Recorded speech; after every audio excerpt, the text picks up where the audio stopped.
दूसरी दुनिया से। रात के लगभग 10:30 बजे का समय था। घना कोहरा पूरी सड़क पर छाया हुआ था और पहाड़ी रास्तों पर सन्नाटा पसरा था। दूर दूर तक कोई गाड़ी नहीं, कोई रोशनी नहीं, सिर्फ अंधेरा और ठंडी हवा की सरसराहट। आरव और नैना, एक नवविवाहित जोड़ा, अपनी कार में बैठे लौट रहे थे। वे पास के कस्बे में एक वेडिंग शूट करके वापस शहर की ओर जा रहे थे। आरव एक पेशेवर फोटोग्राफर था और नैना एक ग्राफिक डिजाइनर। शादी को भी 2 महीने ही हुए थे और दोनों ही इस नई जिंदगी को लेकर उत्साहित थे। थोड़ा धीमे चलाओ आरव, कोहरा बहुत ज्यादा है, नैना ने हल्के डर के साथ कहा। डर मत, मैं देख रहा हूं, आरव ने मुस्कुराकर जवाब दिया, लेकिन उसकी आंखें भी बार बार सड़क के कोने की ओर जा रही थी। सड़क संकरी थी और दोनों तरफ पेड़ झूम रहे थे। तभी अचानक सामने सड़क के बीचों बीच एक सफेद आकृति उभरी। आरव, ब्रेक, नैना चीखी। आरव ने तेजी से ब्रेक मारा, लेकिन बहुत देर हो चुकी थी। गाड़ी कुछ से टकराई और एक झटका लगा। गाड़ी कुछ सेकंड्स के लिए झटके से थमी और फिर शांत हो गई। दोनों सांस रोककर बैठे रहे। तूने देखा वो क्या था? नैना ने कांपती आवाज में पूछा। शायद कोई औरत थी, आरव ने बमुश्किल कहा। वे दोनों कार से बाहर निकले। कोहरे में चारों तरफ देखना मुश्किल था। सड़क पर कोई नहीं था, न खून, न कोई शरीर, न कोई आवाज। कहीं कुछ गिरा भी नहीं, नैना ने आगे बढ़ते हुए कहा। उन्होंने मोबाइल की टॉर्च से झाड़ियों में देखा, कुछ नहीं मिला। आरव ने कहा, शायद कोई जानवर रहा होगा या हमारा वहम, कोहरे की वजह से धोखा हो गया।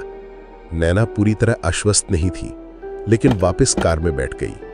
उन्होंने तय किया कि सुबह तक किसी को नहीं बताएंगे। कार फिर से स्टार्ट हुई, लेकिन पीछे से कुछ देखने वाला कोई था।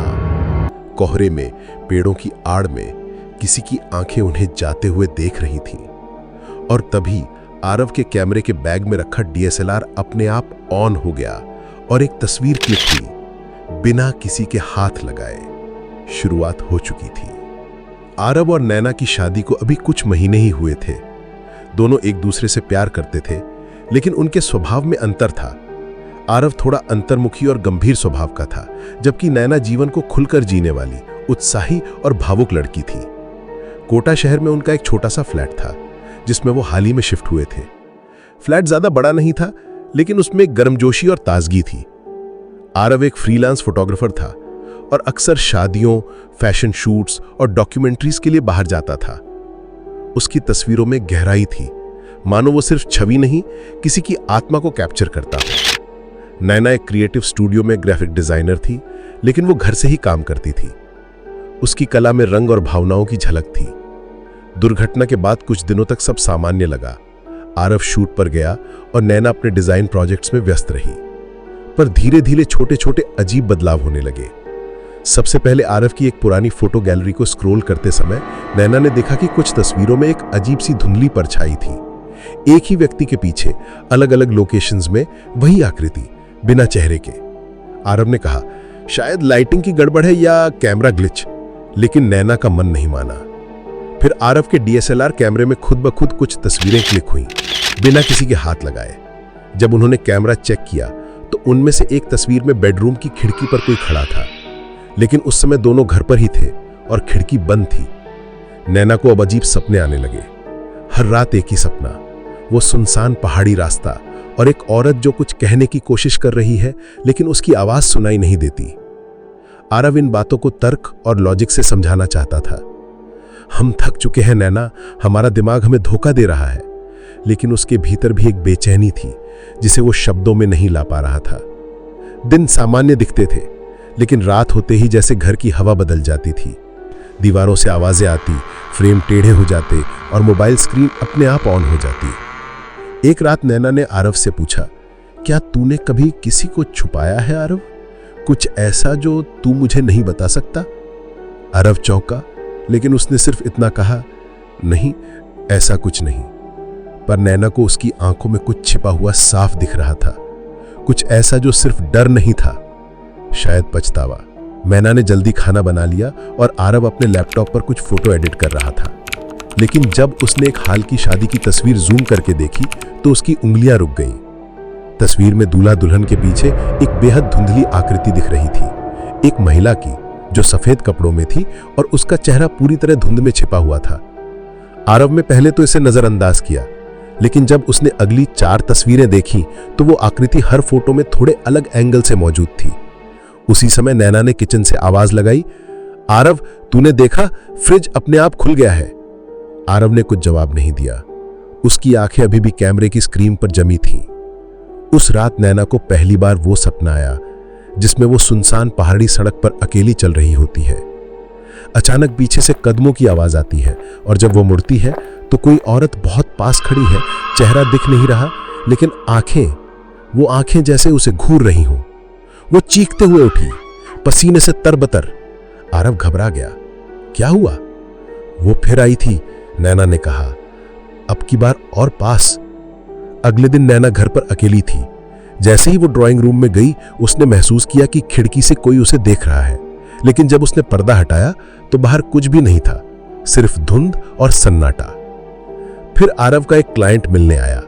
उसने कहा, भाई ये फोटो में आपके अलावा और कोई भी दिख रहा है क्या? उसने जो फोटो दिखाई उसमें क्लाइंट के कंधे पर एक औरत का हाथ था, लेकिन वहां कोई खड़ा नहीं था। अब आरव भी घबरा गया। यह सिर्फ इत्तेफाक नहीं हो सकता। एक रात आरव अकेला था। नैना अपनी सहेली के घर रुकी हुई थी। घर में अजीब सी आवाजें आने लगी। कभी ऐसा लगता जैसे कोई फर्श पर चल रहा हो, कभी बाथरूम का दरवाजा अपने आप हिलता। जब वो अपने कमरे में वापस गया तो कैमरा खुद से चालू हो चुका था और उसमें एक नई तस्वीर सेव थी। आरव सोफे पर बैठा था, लेकिन तस्वीर में उसके पीछे एक औरत खड़ी थी, सर झुका हुआ, बाल चेहरे पर, और उसकी उंगलियां आरव के कंधे तक पहुंच रही थीं। आरव के रीढ़ में सिहरन दौड़ गई। अब वो जान चुका था, कुछ है जो सिर्फ दिख नहीं रहा बल्कि उनके साथ रह रहा है। अगले कुछ दिनों में आरव की नींद उड़ चुकी थी। हर बार जब वो कैमरा उठाता, उसे डर लगता कि कहीं उसमें फिर से वही परछाई ना आ जाए। लेकिन काम बंद नहीं किया जा सकता था। उसके पास प्रोजेक्ट्स थे, डेडलाइंस थीं और क्लाइंट्स को तस्वीरें चाहिए थीं। जब उसने पिछली एक शादी की सारी तस्वीरें कंप्यूटर पर ट्रांसफर की तो डरावना सच सामने आया। हर तस्वीर में, चाहे वो बाहर की हो या अंदर की, कहीं ना कहीं वो सफेद आकृति मौजूद थी।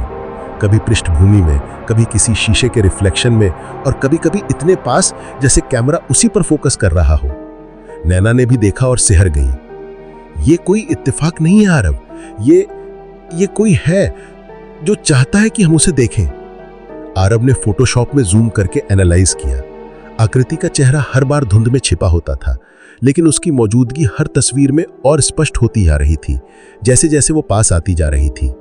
फिर एक दिन नैना ने अपने प्रोजेक्ट के लिए पुराने हार्ड ड्राइव से कुछ डिजाइन रेफरेंस निकालने की कोशिश की। उसमें एक अलग ही फोल्डर था, पर्सनल आर्काइव नाम से। उसने सोचा शायद आरव का कोई पुराना काम होगा, लेकिन जब उसने वो फोल्डर खोला तो अंदर तस्वीरों का एक ऐसा सिलसिला था जिसने उसकी रूह कंपा दी। इन तस्वीरों में एक ही महिला बार बार दिखाई दे रही थी, कभी एक मॉडलिंग शूट में, कभी पार्टी में, कभी किसी सुनसान सी जगह पर आरव के साथ। हर तस्वीर में दोनों बेहद करीब थे। उसका नाम था मेघा। नैना ने तुरंत आरव को बुलाया। ये कौन है? आरव घबरा गया। ये बहुत पुरानी बात है नैना, मैं भूल चुका हूं। मेघा वो मेरी जिंदगी का हिस्सा थी, लेकिन अब नहीं है। तो ये सब उसी का नतीजा है? नैना चीखी। आरव ने कहा, नहीं, वो कहीं चली गई थी। मैं खुद नहीं जानता क्या हुआ। हमने ब्रेकअप किया और फिर उसका कुछ पता नहीं चला। पर नैना अब समझने लगी थी कि ये सिर्फ कोई आत्मा नहीं, ये एक मैसेज था, एक चेतावनी। और ये चेतावनी अब और साफ होती जा रही थी, क्योंकि अब तस्वीरें सिर्फ काम की नहीं, अब वो दोनों की निजी जिंदगी की तस्वीरों में भी आने लगी थी। एक सेल्फी जो नैना ने हाल ही में खींची थी, उसमें उसके पीछे वही औरत खड़ी थी और इस बार उसका चेहरा साफ दिख रहा था और वो मुस्कुरा रही थी। नैना अब चुप नहीं बैठ सकती थी। उसके मन में शक घर कर चुका था और आरव की बातों से उसे कोई तसल्ली नहीं मिल रही थी। वो जानती थी कि मेघा कोई सामान्य लड़की नहीं थी और उसकी गायब हो जाना सिर्फ एक इत्तेफाक नहीं था। उसने इंटरनेट पर मेघा नाम से सर्च करना शुरू किया। Modelling websites, social media, local news reports, सब कुछ खंगाल डाला और आखिरकार उसे एक पुरानी फेसबुक प्रोफाइल मिली जिस पर आखिरी पोस्ट 3 साल पहले की थी। उस पोस्ट में एक फोटो थी आरव के साथ। Another late night shoot, he says I am perfect in the shadows. Caption पढ़ते ही नैना की सांसें थम गईं। उसने वो प्रोफाइल और डिटेल्स एक फोरम पे डाली जहां लोग मिसिंग पर्सन्स और कोल्ड केसेस पर चर्चा करते थे। वहां एक यूजर ने जवाब दिया, "Isn't she the girl who went missing from a studio shoot near the old paper mill in Jodhpur?" नैना ने इस जानकारी को लेकर और रिसर्च की। उसे पता चला कि जोधपुर के पास एक पुरानी पेपर मिल में मेघा के लापता होने की रिपोर्ट दर्ज हुई थी, लेकिन पुलिस ने मामला कभी गंभीरता से नहीं लिया। उसका आखिरी लोकेशन वही था, आरव के साथ। जब नैना ये सब लेकर आरव के पास पहुंची तो उसका चेहरा पीला पड़ गया। "तूने मुझे सब सच क्यों नहीं बताया आरव?" आरव अब और छिपा नहीं पाया। उसने कहा, "मेघा वो जुनूनी थी। मुझे उस पर शक होने लगा था कि वो मेरी तस्वीरों को अपने फायदे के लिए बेच रही है। हमने बहुत झगड़ा किया उस दिन। मैं उसे छोड़कर चला आया, लेकिन वो कभी वापस नहीं आई। तो क्या तूने कभी पुलिस को बताया?" नैना की चुप्पी ही उसका जवाब थी। अब सच सामने आने लगा था। मेघा सिर्फ एक प्रेमिका नहीं थी, वो आरव के अतीत की वो परछाई थी जिसे उसने दबाने की बहुत कोशिश की। और अब वही परछाई तस्वीरों से निकलकर हकीकत बन चुकी थी। घर में अब सिर्फ डर नहीं था, वहां एक इंसाफ की प्यास थी जो हर तस्वीर में, हर साए में, हर खामोशी में बोल रही थी। और सबसे डरावनी बात, आरव की हाल की एक तस्वीर में मेघा उसके पीछे नहीं बल्कि उसकी आंखों में दिख रही थी, जैसे वो अब उसके अंदर जा चुकी हो। नैना ने तय कर लिया था कि उसे मेघा की पूरी कहानी जाननी ही थी। उसे समझ आ गया था कि आरव उससे कुछ भी नहीं बताएगा, और अगर कुछ करना है तो उसे खुद करना होगा। वो जोधपुर की उस पुरानी पेपर मिल तक पहुंची जहां मेघा के लापता होने की आखिरी रिपोर्ट थी। मिल अब पूरी तरह उजाड़ थी, टूटी दीवारें, जंग वगे लोहे के गेट और हर कोने में अजीब सी बदबू, जैसे ये जगह अब भी किसी दर्द को संभाले बैठी हो। वहां के एक बूढ़े चौकीदार से बात करने पर पता चला कि उस रात वो ड्यूटी पर नहीं था, लेकिन लोगों ने सुबह वहां कुछ अजीब देखा था। स्टूडियो के कमरे में बिखरे कपड़े, टूटा कैमरा और दीवार पर खरोचों के निशान। एक लड़की की चीखें सुनी थी कुछ मजदूरों ने, लेकिन जब अंदर पहुंचे तो कोई नहीं मिला। चौकीदार ने बताया। नैना को वहीं स्टूडियो का कमरा मिला। वहां एक कोना था जो किसी ने साफ नहीं किया था, जैसे वक्त वहीं रुक गया हो। वहां उसे कुछ कागज और एक टूटा पेन ड्राइव मिला। पेन ड्राइव में जो था उसने नैना की रूह को हिला दिया। एक वीडियो था शूटिंग का, जिसमें आरव और मेघा बहस कर रहे थे। मेघा रो रही थी, चिल्ला रही थी, "तूने मुझसे प्यार का नाटक किया, सिर्फ तस्वीरें चाहिए थी ना तुझे?" और फिर अचानक कैमरा गिर गया। आवाजें अब भी चल रही थी, धक्का मुक्की, चीख और फिर एक भारी दरवाजे के बंद होने की आवाज। वीडियो वहीं खत्म हो गया। नैना को समझ आ गया मेघा उस दिन कमरे में बंद रह गई थी और शायद कभी बाहर निकल ही नहीं पाई। शायद वहीं उसकी मौत हो गई थी, भूख, डर या खुदकुशी से, और उसका शव शायद आज भी उस मिल की किसी दीवार या जमीन में दफन था। उसकी आत्मा को कभी मुक्ति नहीं मिली और अब वो अपनी कहानी तस्वीरों के जरिए दुनिया को बताने की कोशिश कर रही थी। पर क्यों? अब क्यों इतनी देर बाद? नैना के जहन में एक ही ख्याल आया, क्योंकि अब आरव की नई जिंदगी शुरू हुई थी और मेघा उसे शुरू नहीं करने देना चाहती थी। यह सिर्फ आत्मा का दर्द नहीं था, यह था टूटा हुआ प्रेम, विश्वासघात और एक अधूरी दास्तान जो अब पूरी होने जा रही थी। नैना पूरी तरह से टूट चुकी थी, लेकिन डर और आंसुओं के बीच एक जिज्ञासा और बढ़ गई थी। क्या आरव सच में एक कातिल है? वो घर लौटी और आरव का सामना किया। उसने वो वीडियो उसके सामने चला दिया। स्क्रीन पर जब मेघा की चीखें गूंजने लगी तो आरव की आंखों से आंसू बहने लगे। "मैंने उसे मारने का इरादा नहीं किया था," आरव फुसफुसाया। नैना का चेहरा सख्त हो गया। "तो फिर क्यों छोड़ा उसे उस कमरे में अकेले?" आरव ने कांपती आवाज में कहा। "उस दिन हम दोनों का झगड़ा हुआ था। मैंने उसे कमरे में धक्का दिया और दरवाजा बाहर से बंद कर दिया। मैंने सोचा कुछ घंटे बाद खोल दूंगा, पर मैं गुस्से में निकल गया। जब लौटा वो जा चुकी थी, कमरा खाली था, या शायद मैं उसे ढूंढ नहीं पाया। और तूने किसी को नहीं बताया?" नैना चीख उठी। आरव की आंखों में सिर्फ पछतावा था।